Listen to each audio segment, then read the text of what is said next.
Welcome to this tutorial on how to install and configure Zabbix Server 7 on Ubuntu.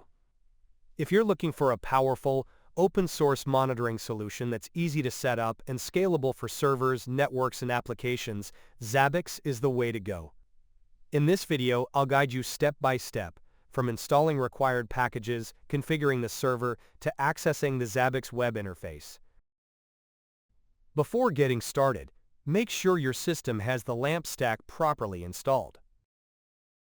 We will check whether Apache is installed on the system before proceeding with the next steps. Alright, as you can see, the Apache service is running. Next, make sure that MySQL or MariaDB is also installed and ready to run. Alright, if you see active in the output, that means it is running just fine. Next, let's check which version of PHP is installed on the system. As you can see, PHP version 8.1 is already installed on my system. Now let's update the system before installing the required packages. Next, we're going to install the required dependencies for Zabbix. These packages are essential for Zabbix to work properly, including PHP libraries, database connectors, and some additional helper tools.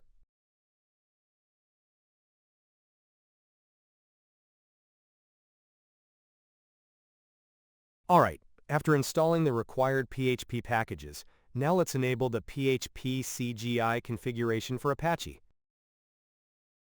Next, let's open the php.ini file to tweak a few PHP configuration settings. This will help Zabbix run more reliably, especially when handling large amounts of monitoring data. First, look for the line max_execution_time.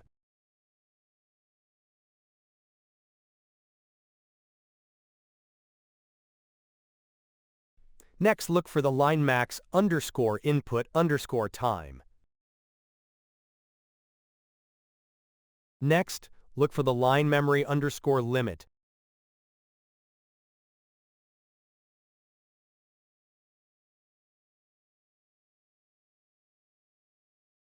Next, look for the line post_max_size.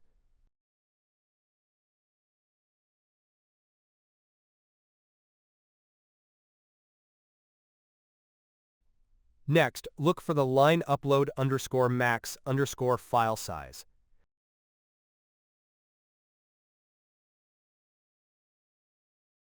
Next, look for the line date.timezone and set the appropriate time zone for your system. If this isn't configured properly, Zabbix might show incorrect times, especially in graphs and alerts.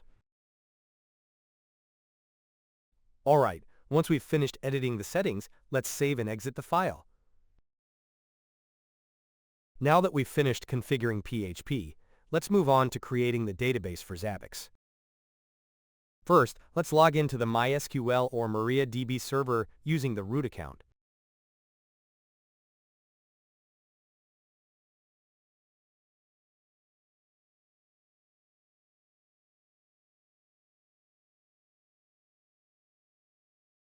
Next, we'll create a dedicated database for Zabbix using the following details. Feel free to change these values if you like. Just make sure to update them later in the configuration steps.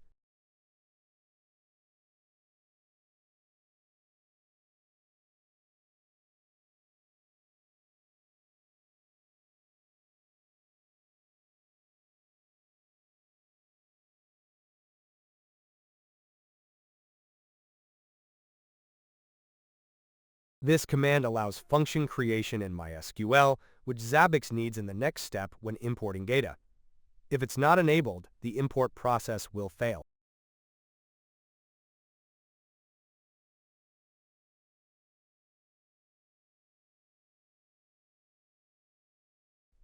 Before we install Zabbix, we need to add the official Zabbix repository to our system. This repo provides the right packages for our Ubuntu version. Here, make sure to select the right repository that matches your Zabbix version and operating system. If you're not sure which version of Ubuntu you're running, you can check it using this command. As you can see in this example, I'm running Ubuntu 22.04 LTS, so I'll choose the repository for this version.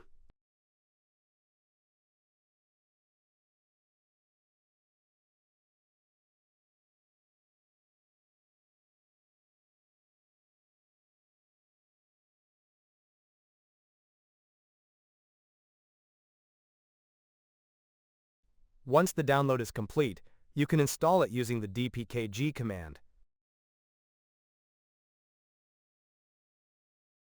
Alright, after adding the repo, just update your system so it can recognize the new packages.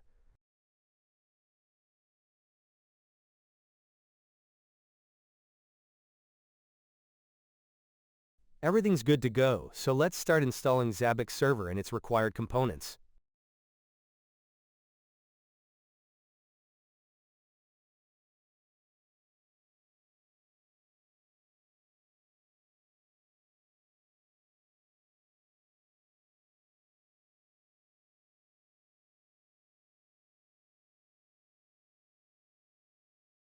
Now that Zabbix is installed, let's import the database schema and the initial data. This step is essential. It sets up the tables and default data that Zabbix needs to run properly. First, we need to locate the path to the compressed SQL files that came with the Zabbix installation.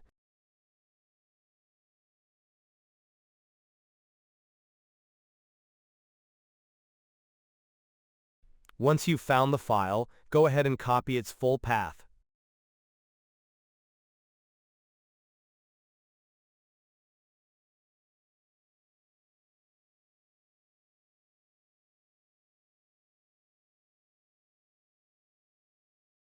If you changed the database name, username, or password earlier, make sure to update them in this command as well. Now go ahead and copy this command to import the database schema and all the required data for Zabbix. If you run the command and don't see any error messages, that means the import was successful.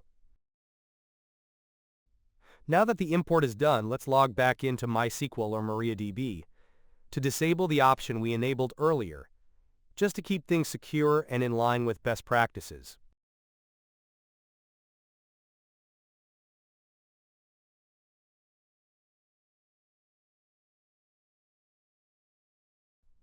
Next, we're going to configure the Zabbix server so it can connect to the database we created earlier.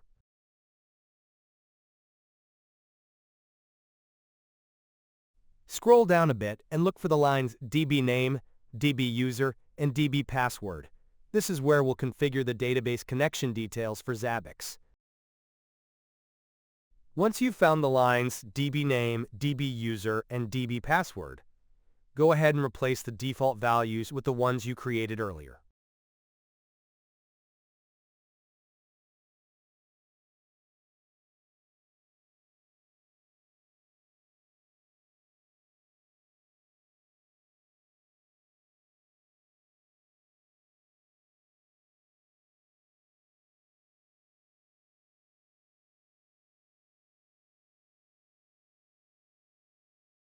Alright, now just save the changes and exit the configuration file.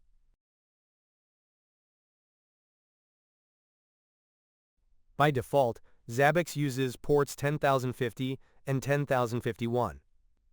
If your server has a firewall enabled, you need to allow these ports through so that Zabbix can function properly.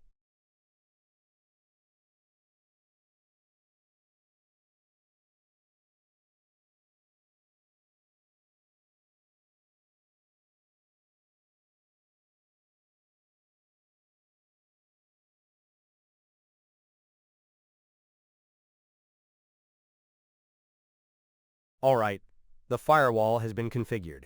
Now let's restart the necessary services, Apache, MariaDB, Zabbix Server, and Zabbix Agent, to make sure everything is running smoothly.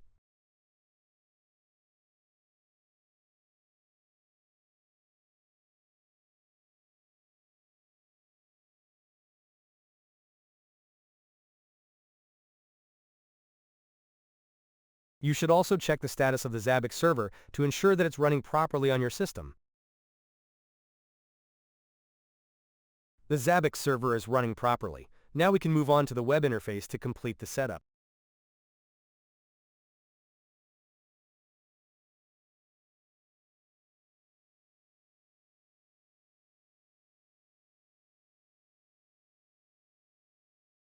Now open your web browser and go to the IP address of your Zabbix server.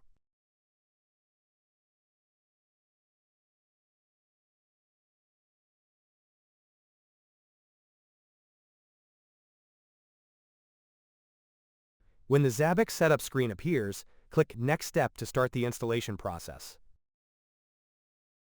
Make sure everything shows up as OK. If there are any warnings or errors, you should go back and adjust your PHP configuration before moving on.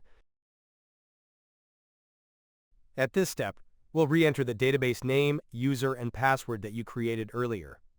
Make sure the information is correct. Otherwise, Zabbix won't be able to connect to the database.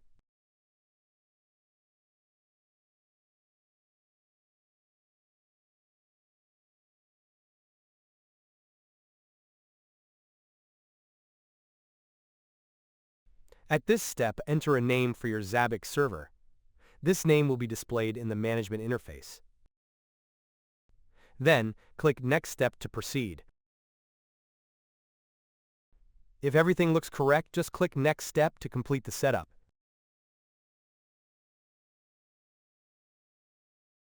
Finally, click Finish to complete the Zabbix server installation. At the login page, enter the default credentials, username admin and password Zabbix to sign in to the Zabbix server.